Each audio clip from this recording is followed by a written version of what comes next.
Hello all, and welcome back to my channel, Red Fem Diaries. Before I get into this video, I did want to address one small thing. So the last video I did, entitled Liar Liar Pants on Fire, talking about our puppet of a President Biden.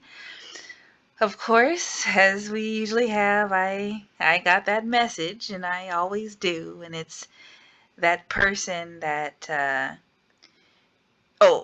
before I get into that, first you need to go back and watch that video entitled "Liar Liar Pants on Fire." But just to put you up on get you up on speed, basically the video was about the recent happenings in Afghanistan and how our puppet of a President Biden uh, pretty much handed Afghanistan over to the Taliban after 20 years of the United States trying to um, uh, gain peace in that area. Sorry. Basically, Biden came in, ruined all of that, and he literally handed out the Taliban Afghanistan along with billions of dollars worth of weapons, ammunition, tanks, all sorts of things. Okay, the laugh is a nervous laughter because it's so ridiculous that people don't understand what's going on that I sometimes laugh. Sorry about that. Anyway, so that's what that video was about. And of course, I had those ones that like to message me and say to me, Red From Diaries, I got you now, Red From Diaries.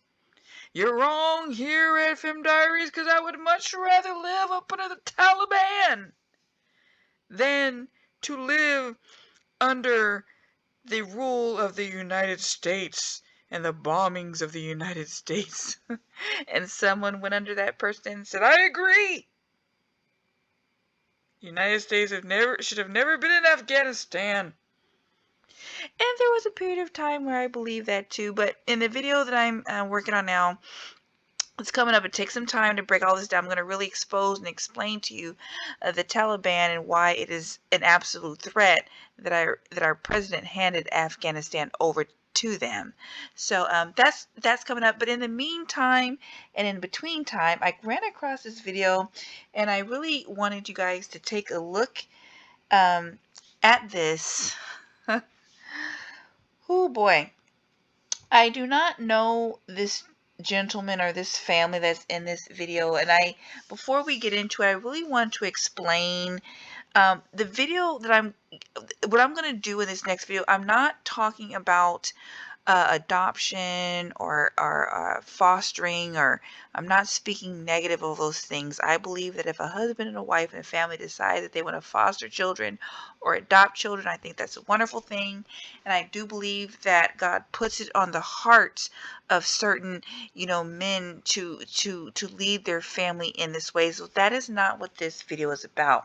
What I want to focus on is I want to focus on this man, Ricardo. And I'm saying his name because no one in this video, as in these video clips that you guys will see, says this man's name. But I'm going to say his name. His name is Ricardo, and he's supposed to be a man. And I want us to focus on him and his role and his position and the leading and the guiding of his family. Okay? That's what we're focusing on. We're not focusing on the practice of adoption, okay? We're focusing on this man by the name of Ricardo. I'm going to start this video in a few minutes, and the things I want you guys to notice, the first thing I want you to notice is that the name of the wife and the family is hyphenated. The family is not taking on the name of Ricardo. It's a hyphenated name. So it's the husband and the wife. Next thing, these are just facts I'm saying, so please don't take offense. I'm just saying the facts.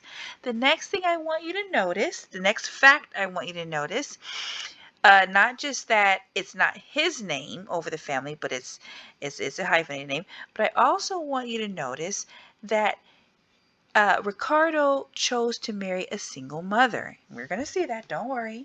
He chose to marry a single mother. He chose what appears to be a woman that is older than him. I'm not sure. I'm not 100% sure, but she appears to be older. He chose a woman that's taller than him. Okay? I know this seems minuscule and no big deal, but we'll get there. Okay? Ricardo is a man that wanted a family and children of his own, and we'll see that. Okay? We're also going to notice that they call it a multiracial family, which is that is definitely a thing. But I want you to notice that the sons that Ricardo has adopted do not look like him. And I know, and I'm stepping on very thin ground here, okay? But walk with me. We're gonna figure this out. We're gonna break this down. So let's take a look here. We're gonna get introduced to this family. Okay, here we go. I want to introduce you to a family that went viral for a photo shoot celebrating their youngest son's adoption.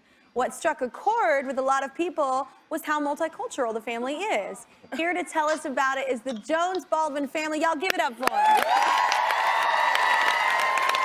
right, well, welcome to the show. Thank you. Tell us, who is everyone here? Okay, well, this gentleman beside me, this is my husband, Rick.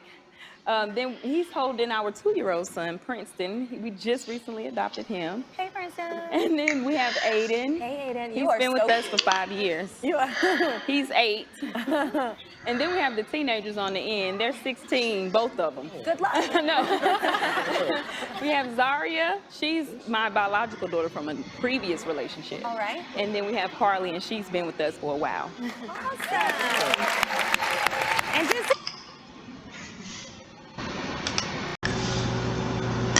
Okay, in this next clip here, what I want us to notice is that this is the first and the only time throughout this show that we are going to hear anything from Ricardo. I'm not going to show you guys all of it because it would make this video way too long, so you're going to have to take my word for it when I say this is the only time that you hear this man, Ricardo, speak.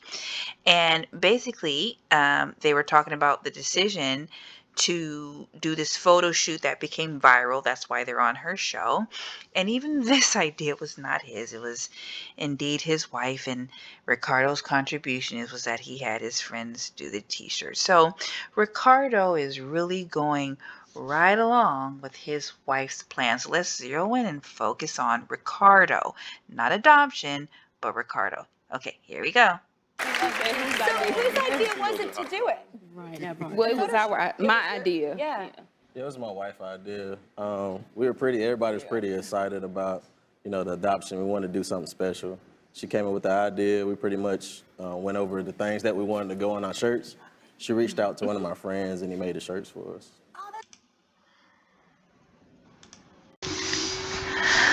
Okay, boys and girls. Okay, hold on here, okay? So this is a part that's very difficult for me because I'm about to give you some truth here.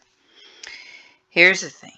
As we gonna see, Ricardo is shorter than his wife, Kia. Okay? He married what appears to be a bit of an older woman with a child from another man, and he chose to take this on. This woman didn't even make a choice to take on her husband's name, and we just look at their postures. Look at Ricardo here. Look at Kia. Look at how she's standing, and look at how he is. Okay, I know. Okay, so let's move forward. Okay, so now you're going to hear Ricardo talk about the fact that adoption and fostering is not a choice. But it's something that you want to do. But in the same breath, you talk about how Ricardo tried so hard to have a lineage of his own. Kia had several miscarriages, more than one, and failed IVF, which means they put some money into trying to create an heir, a legacy for Ricardo. They put some money, time, more than one miscarriage, okay? So because Ricardo, this man here, made a decision to take on what appears to be an older woman, may not be, but she appears to be, with a child, okay? he has difficulty impregnating his wife to produce his own, but he's taken on the child of another man. This is what we're focusing on. We're not talking about the adoption, okay? Okay. So let's listen to what Ricardo and Kia have to say about the reason, the real reason, why they chose foster and adoption. Let's listen. So cliche, like everybody always joke about meeting at work and having office husbands and things like that, but I really did have an office boo. We got pregnant, and we were so excited, and then we ended up having a miscarriage. We got pregnant again, miscarriage again. We tried IVF, and that failed. You know, I was just like, I can't, do this anymore. We called out like a local agency here, and we became foster parents. To me, adoption or foster caring, it's really not like a choice. It has to be like a lifestyle. It has to be a want to. I mean, it's.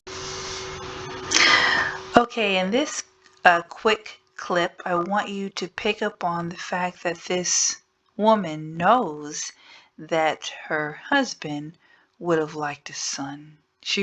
So she is not unaware of what she's doing. She's very aware. So let's look at this, and we're going to look at how Kia knows that her son Ricardo would have liked a son, an heir to his lineage of his own. So let's take a look at this. We talked about foster to adopt with our foster care supervisor, and she said, if you guys are open to adopt, then we can, go that route too. I think you felt outnumbered because it was 3 girls and you wanted some sons. That's how you got me. Aiden came. They said, oh, he's only going to be with you guys for 3 months, and he was 3.5 years old. He 9. I don't think he's going nowhere. Okay, so here you can see the deception of a woman. She says to her husband here, that's how you got me. That's how he got her. I'm just curious, who is driving the ship here, flying the plane? Is it Kia or is it Ricardo? That's how Ricardo got her into adopting boys, huh? Okay, let's look at our next clip. Okay, in this last clip, what I want us to really notice and focus in on is that the biological father of the youngest adopted son does not acknowledge Ricardo at all. No, he doesn't shake his hand. He never speaks to him. No eye contact. Nothing at all. So let's really look at that and really think on that.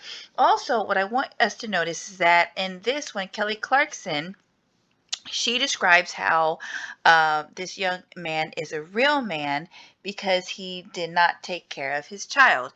She wants to convince all of us that this is what a real man does, when typically, a lot of times, this is what a woman has to do if she can't take care of her child. Now, I'm not in agreement with what this young man did, but at the end of the day, is it the right thing to say that this is what a real man does? This is a troubled young man. He had a child at a young age. He wasn't able to take care of responsibilities, but this is what we want to call a real man. The very next thing is I want us to look at how she's talking about the skin-to-skin contact, and then at the very end, she says, this woman Kia says to this very young man that this is our son, and I want us to really think, how does this make this man Ricardo feel that his wife, this older woman here, says this is our son to this very young man, this Caucasian man?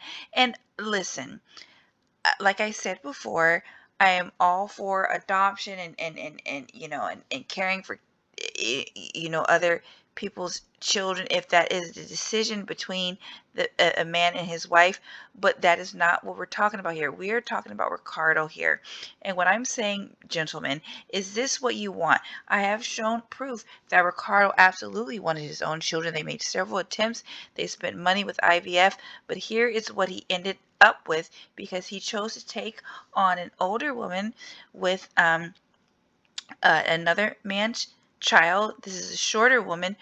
I believe, and I can't be for sure, I sincerely believe that Ricardo does not understand his worth.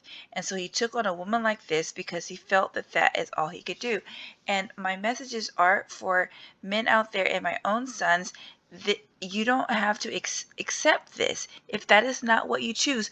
I honestly believe that this is not what Ricardo chose. I just don't see it. I'm sorry, I don't. Okay, but this is not what you have to do. Now if you want to be Ricardo and be like this, then by all means, but I'm just giving you another side. So that being said, this is Red Femme Diaries. Please like this video, share this video, and subscribe to my channel. I will see you next time. Thank you and goodbye. All right, well, we have one of the biological parents here today who wanted to say thank you. Come on out, John! Yeah! How you doing, man? I'm good. How are you? Nice to see you. Come on over. How you doing? It's been a while. Oh, I thought it'd be all smiles and there's tears too. I'm so sorry. No, oh my gosh, I'm so happy to see you. What do you want to say to this beautiful I just family? want to thank you, Kia, and your family for caring for Princeton and just everything. Thank you I couldn't- for, for the gift. No, you're welcome. I just, at that time, I couldn't. I was 17. I just couldn't. I wasn't ready. And I'm really, really grateful for you guys. Do you know how amazing that is? Like, you are the greatest young man to know that, man, this is more than I can handle right now. And you wanted to do something better for your child. Like, you do. That is the coolest. Like, that's a real man. That's a real man, a real woman that can do that. And I think it's an amazing thing that you get to see this beautiful family that they're with. Like, what a beautiful family of mixed culture, and everybody's invited. And it's just a really nice thing. Is there anything you want to tell John? Have y'all met yet? Yes. Okay. Yes. John was right there with me doing skin to skin. He was there the very first parts, and different things just led to a separation, but. We got in contact with each other a couple of weeks ago when adoption was finalized because before then we couldn't. Yeah. And I told him, I was like, it's time for you to meet your son. Yeah. And be acquainted with him because this is our son. It's ours.